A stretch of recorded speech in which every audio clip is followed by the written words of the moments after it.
कृषी मंत्री माणिकराव कोकाटे यांच्या राजीनाम्यासाठी सुद्धा आता विरोधक आक्रमक झालेत। कोकाटेंच्या राजीनाम्यासाठी विधान परिषदेमध्ये विरोधकांनी गदारोळ केलाय। कोकाटेंच्या राजीनाम्यावरून अंबादास दानवेंनी सरकारला घेरण्याचा प्रयत्न केलाय।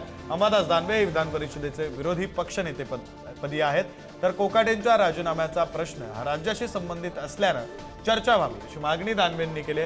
कोकाटेंच्या राजीनाम्याचा प्रश्न विधानसभेतील आहे, तिथे चर्चा होईल असं उत्तर राम शिंदे यांनी दिलंय। तर न्यायालयाच्या निर्णयानंतर कोकाटेंच्या राजीनाम्याचा निर्णय घेतला जाईल असं मुख्यमंत्री देवेंद्र फडणवीस म्हणाले।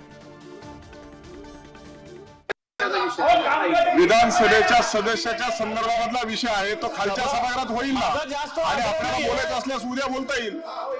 सभागृहाच्या नेत्यांनी खुलासा केला तरी चालेल। माझं म्हणणं असं आहे की एक कृषी मंत्री विरोधी पक्षनेते आपल्याला हा प्रस्ताव एका मंत्र्याला शिक्षा झालेली आहे आणि या शिक्षेला कोणत्याही प्रकारची स्थगिती आतापर्यंत नाही। 2 वर्षाची शिक्षा झालेली आहे, तर सरकारची याच्यात भूमिका काय? सरकारची याच्यात भूमिका काय? जरा सभागृहांनी सरकारने जर पाहिजे होता। शोक आपण मी शोक प्रस्तावानंतर बोलता येणार नाही म्हणून मी आपली परवानगी मागितलेली आहे, परंतु एका मंत्र्याला शिक्षा झालेली सभापती महोदय। विरोधी पक्षनेते आपण जो प्रस्ताव मांडला आहे ते विधानसभेत आपण जी काही सूचना किंवा जी काही इन्फॉर्मेशन आपण सभागृहाला ज्ञात करून देत आहात तो ते सन्माननीय सदस्य आणि मंत्री खालच्या सभागृहाचे आहे, तो विषय खालच्या सभागृहात येईल। त्या संदर्भात कोर्टाने सुनावणी पूर्ण केलेली आहे आणि क्लोज फॉर ऑर्डर ठेवलेला आहे।